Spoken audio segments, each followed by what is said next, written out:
اس چیز کا بیڑا اٹھایا.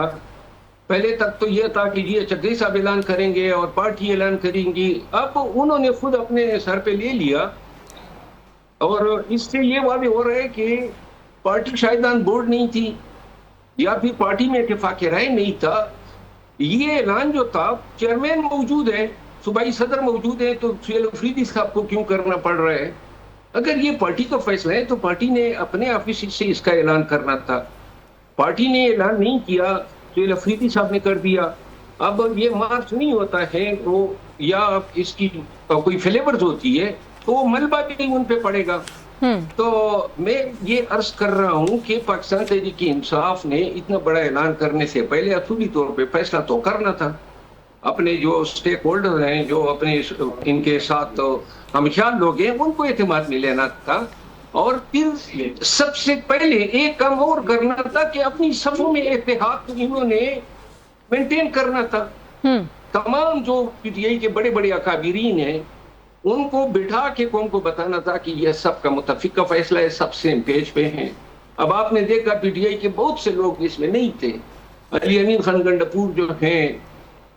جو ایک بہت بڑا نام ہے کے پی میں, وہ بھی نہیں تھے. اور میرا خیال ہے کہ پاکستان تحریک انصاف کے وہ لوگ دیگر صوبوں سے جو احتجاجی سیاست میں ماضی میں بڑا کارآمد رہے ہیں, ان کو بھی مدعو نہیں کیا گیا تھا. تو لہٰذا یہ صرف سہیل افریدی صاحب کا شو محسوس ہوا. لیکن اب اس بیچارے کو جس طریقے سے, اور پھر شفیع جان کو جنہوں نے وہ شہباز خان کے حوالے سے کچھ میری باتوں کو انڈورس کیا تھا, جس طریقے سے کریکٹر اساسینیشن ہو رہی ہے, اور 27 ستمبر کے مارچ کو جس طرح ملائن کیا جا رہا ہے پی ٹی آئی کے اپنے سوشل میڈیا سے, اس کے بعد تو کوئی شک نہیں رہتا ہے کہ 27 کے آنے سے پہلے پارٹی جو ہے خود ہی اپنے ناحیے بخی ادھیڑ چکی ہوگی. اچھا, تو یہ تو ہو گئی احتجاجی سیاست, وہ آپ سمجھتے ہیں اور آپ مسلسل یہ کہہ رہے ہیں کہ ناکام ہو رہی ہے, اور اس کی وجوہات بھی آپ نے بتا دی. دوسری طرف مذاکرات کی جو کوشش ہے, ایک طرف محمود مولوی اور فواد چودھری وغیرہ کوشش کر رہے ہیں, کیا پی ٹی آئی کو کوئی سنجیدہ کوشش کرنی چاہیے؟ کیونکہ ایک سیاسی عمل ہے. آپ کہہ رہے ہیں اگر آپ نے الائنس بھی بنانا ہے تو آپ کو سیاسی جماعتوں کے ساتھ مل کے بیٹھ کے بات کرنی چاہیے. تو ابھی پیپلز پارٹی کی طرف سے الیکشن کے معاملے پہ بلاول صاحب نے ایک پیشکش کی, پی ٹی آئی نے اس کا بھی صحیح سے جواب نہیں دیا. آج اسپیکر صاحب کی آپ نے بات سنی, وہ کہتے ہیں جی کہ یہ سنجیدہ ہی نہیں لیتے مذاکرات کی بات کو. تو یہ چاہتے کیا ہے؟ دیکھیے, پاکستان تحریک انصاف کا تو کسی بھی سیاسی پارٹی سے الائنس ہونے کا کوئی امکان نہیں. آپ نے دیکھا 3 سالوں میں پی ٹی آئی پہ جو گزری, اور لیڈرشپ پہ, بانی پہ, ان کے خاندان پہ, تو افسوس کے لفظ کسی نے نہیں کہے, کسی پارٹی نے. تو لہذا یہ ایزیوم کرنا کہ پیپل پارٹی یا جے یو آئی جو ہے وہ کسی احتجاج میں یا کسی پروٹیسٹ میں یا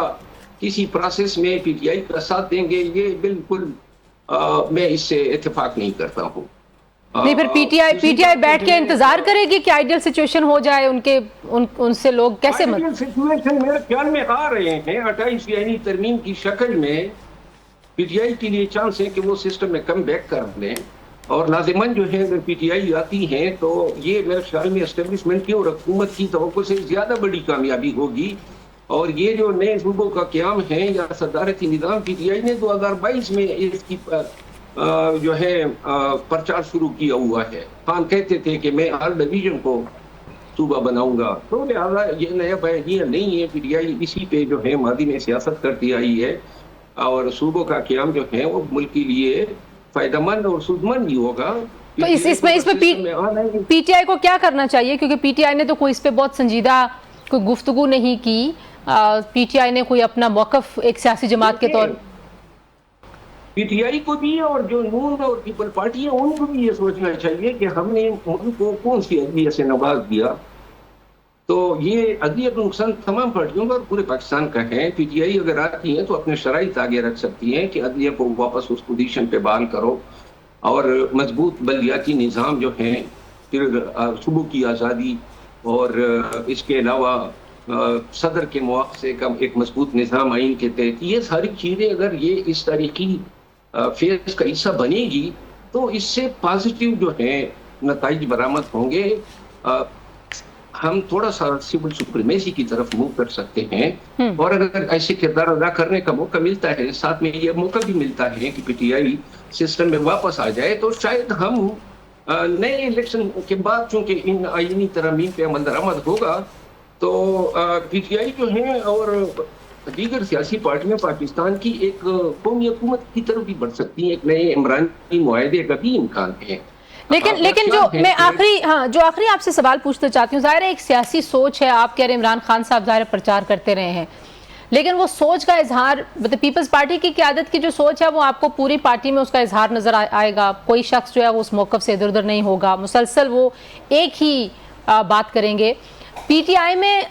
بات نہیں کی جاتی ان ایشوز پہ، پی ٹی آئی میں گورننس کے اوپر کوئی بات نہیں ہے، پی ٹی آئی میں خیبر پختونخوا میں کوئی کیا ترقی کی گئی ہے، یہ کوئی ایسی چیزیں نہیں ہیں جس کا موقع پی ٹی آئی کو ملا ہوا ہے پرفارم کرنے کا۔ تو آپ کے خیال میں صرف احتجاج کرنے سے یا صرف سسٹم میں واپسی کے لیے راستے کا انتظار کرنے سے پی ٹی آئی اپنی سیاست بچا لے گی؟ میں آپ کو عرض کر رہا ہوں انتظار تو میرے خیال میں بھی پاکستان تحریک انصاف کو جو ہے 28 آئینی ترمیم پہ جس طرح یہ عملی کام شروع ہوگا تو پی ٹی آئی کا موقف بھی سامنے آئے گا، پی ٹی آئی کے منت ترلے بھی ہوں گے، اور کچھ جو ان کے امتحانات اور آزمائشیں ہیں وہ بھی ختم ہو جائیں گی۔ پاکستان پیپل پارٹی جو ہیں اور پاکستان مسلم لیگ نون ایک محدود دائرے میں سیاست کر سکتی ہے، وہ عوامی سیاست نہ ان کو ضرورت ہے، اور وہی جو پاور پالیٹکس کے تقاضے ہیں ان پہ انہوں نے پورا اترنا ہے۔ پاکستان تحریک انصاف کی اچھا،